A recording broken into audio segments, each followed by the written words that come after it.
Everyone, welcome back in my channel. तो हाजिर हूँ मैं फिर से एक न्यू इंटरेस्टिंग मोरल स्टोरी के साथ। इस वीडियो में आप स्टोरी का हिंदी में अनुवाद करना सीखेंगे। इसके साथ ही स्टोरी को रीड करना और इंग्लिश वर्ड्स के करेक्ट प्रोनाउंसिएशन के बारे में भी सीखेंगे।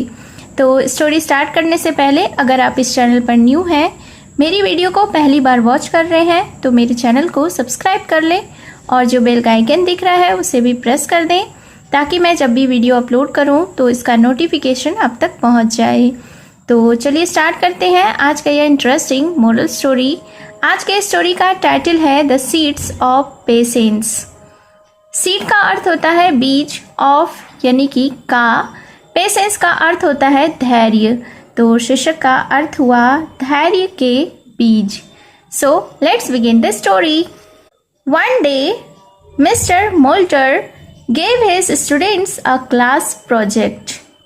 One day यानी एक दिन, Mr. Mulder नाम है एक व्यक्ति का, gave यानी कि दिया, his यानी कि उसके, students यानी छात्र, class यानी कि कक्षा, project का अर्थ होता है परियोजना या कार्य। तो इस सेंटेंस का अर्थ हुआ one day यानी कि एक दिन Mr. Mulder gave his students a class project. Mister moulder ने या श्रीमान मोल्डर ने अपने छात्रों को, अपने विद्यार्थियों को एक कक्षा परियोजना दी। Little Tom was very excited to plant the seed. Little यानी कि छोटा, Tom नाम है एक लड़के का, was यानी कि था, very यानी बहुत, excited यानी कि उत्साहित। प्लांट का अर्थ होता है रोपना, प्लांट मतलब पौधा भी होता है, सीड यानी कि बीज। तो फिर इस सेंटेंस को देखते हैं। Little Tom was very excited to plant the seed यानी कि छोटा टॉम बीज बोने के लिए बहुत उत्साहित था। He looked after it with great care for many days. He का अर्थ होता है वह, जो लड़का के लिए यूज किया जाता है। लुक्ड आफ्टर यानी देख रेख करना, ग्रेट केयर यानी अच्छी देखभाल, मैनी का अर्थ होता है कई, डेज यानी कि दिनों। तो इस सेंटेंस को देखते हैं। ही looked after it with great care for many days यानी कि उन्होंने कई दिनों तक इसकी बड़ी सावधानी से देखभाल की। When the first shoot appeared, Tom impatiently asked Mr. Mulder, "Can I eat the seeds now?" When यानी कि जब, the first shoot appeared, first का अर्थ होता है पहला, shoot यानी कि तना, टहनी, appeared यानी दिखाई दिया, impatiently यानी बेसब्री से, asked यानी कि पूछा। Now का अर्थ होता है अब। तो फिर क्या हुआ? When the first shoot appeared यानी कि जब पहली टहनी दिखाई दी, Tom impatiently asked Mr. Mulder। तो टॉम ने बेसब्री से मिस्टर मोल्डर से, श्रीमान मोल्डर से पूछा, Can I eat the seeds now? क्या पूछा कि क्या मैं अब इस बीज को खा सकता हूँ? Mister Moulder said। श्रीमान मुल्डर ने कहा, You still have to wait for some time before you can collect many seeds from just one fruit. Wait का अर्थ होता है इंतजार करना, some यानी कि कुछ, time यानी कि समय, before यानी पहले, collect का अर्थ होता है इकट्ठा करना, जमा करना, many यानी कि कई, seeds यानी कि बीजें, fruit का अर्थ होता है फल। तो फिर क्या हुआ? Mister Moulder said।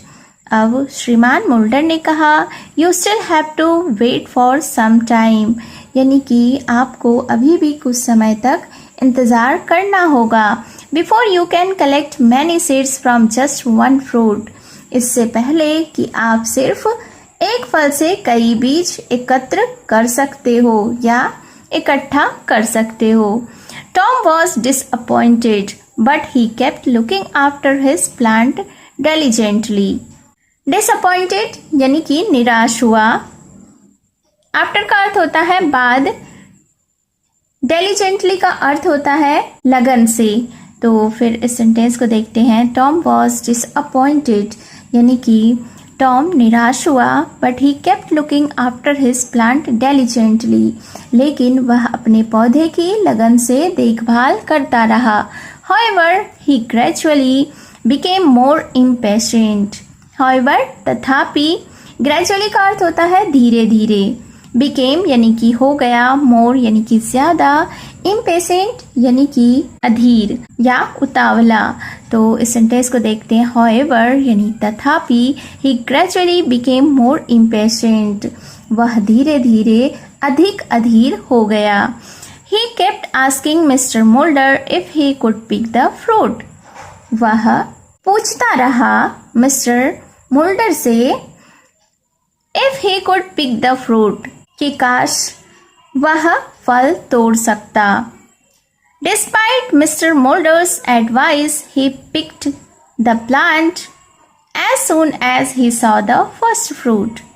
Despite का अर्थ होता है बावजूद, एडवाइस यानी कि सलाह, पिक्ड यानी कि तोड़ा, सून यानी जल्द। तो इस सेंटेंस को देखते हैं।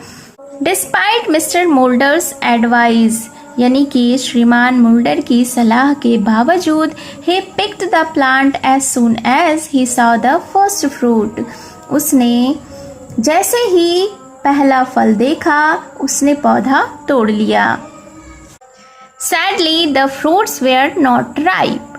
Sadly यानी कि दुख की बात है। The fruits were not ripe यानी कि फल पके नहीं थे। Tom was upset. Tom परेशान हो गया। His efforts were wasted due to his impatience, while his classmates mulberries grew. Efforts का अर्थ होता है प्रयास, वेस्टेड यानी कि बर्बाद हुआ, इम्पेशेंस यानी कि अधीरता, क्लासमेट्स का अर्थ होता है सहपाठी, ग्रीव यानी बढ़ा। तो फिर क्या हुआ? His efforts were wasted due to his impatience यानी कि उसकी अधीरता के कारण उसके प्रयास व्यर्थ हो गए। While his classmates mulberries grew जबकि उसके सहपाठी के सहतूत पड़ गए। Tom learn to be more patient in the future. Learn यानी कि सीखा, फ्यूचर का अर्थ होता है भविष्य।